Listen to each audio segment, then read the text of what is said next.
श्री कृष्ण गोविंद हरे मुरारी। हे नाथ नारायण वासुदेवाय। हरिओम नारायण।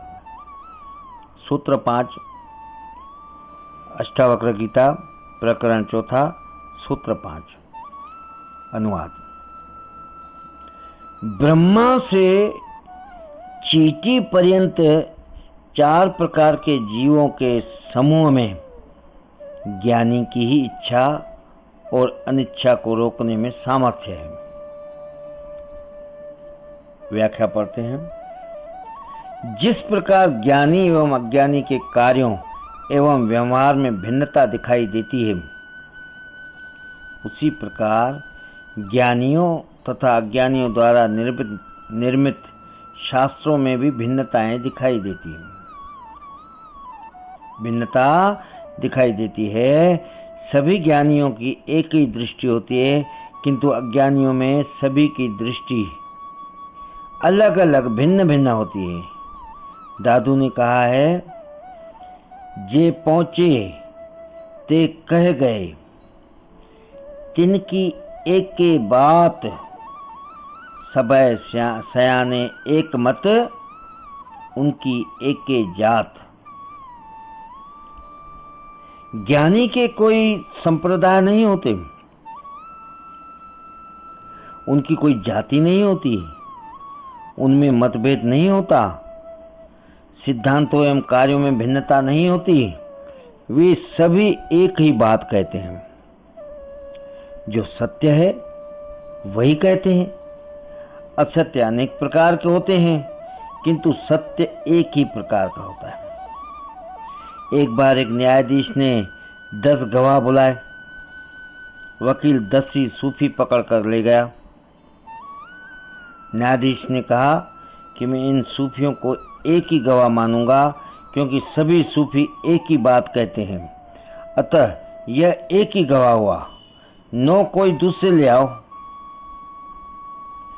यह ज्ञानी का ढंग है, किंतु अन्य अज्ञानियों के अनेक ढंग हैं, अनेक विचार हैं, अनेक सिद्धांत हैं, यहाँ तक कि उनके धर्म और ईश्वर भी अनेक हैं, आत्माएं भी अनेक हैं, किंतु ज्ञानी इन सब के पार एक ही अनुभूति करता है, समस्त सृष्टि को एक समझता है।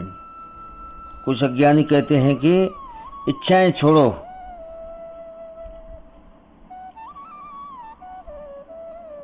कुछ अज्ञानी कहते हैं कि इच्छाएं छोड़ो, वासनाएं छोड़ो, संसार छोड़ो, लोभ, मोह, माया, ममता, धन, दौलत सब छोड़ो, तब तुम्हें ज्ञान मिलेगा।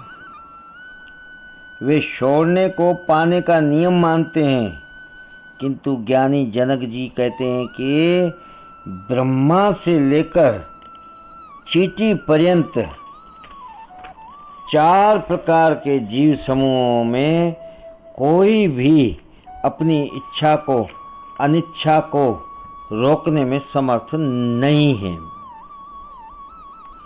बहुत अच्छा है, फिर से पढ़ते हैं। किंतु ज्ञानी जनक जी कहते हैं कि ब्रह्मा से लेकर चींटी पर्यंत 4 प्रकार के जीव समूहों में कोई भी अपनी इच्छा को और अनिच्छा को रोकने में समर्थ नहीं है। सृष्टि का निर्माता जिसे ब्रह्मा कहते हैं, वह भी इच्छाओं से ग्रस्त है।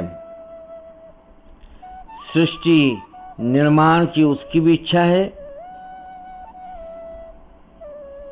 विष्णु, महेश, इंद्र आदि अनेक देवी देवता भी इच्छाओं एवं वासनाओं से ग्रस्त हैं।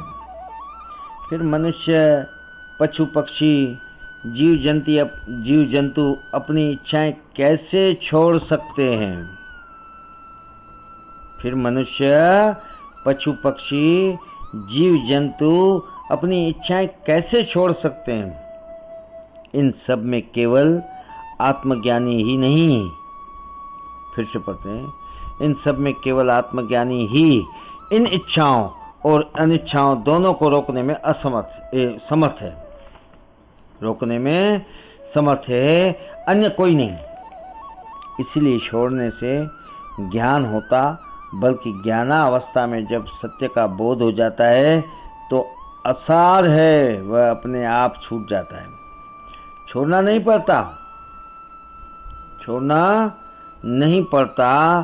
ज्ञानी जनक जी के प्रति, ज्ञानी जनक के सत्य प्रति का यही सार है कि पाना ही नियम है, छोड़ना नियम नहीं है।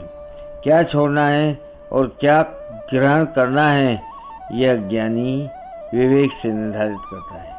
श्री कृष्ण गोविंद हरे मुरारी, हे नाथ नारायण वासुदेवाय, हरि ओम नारायण नारायण।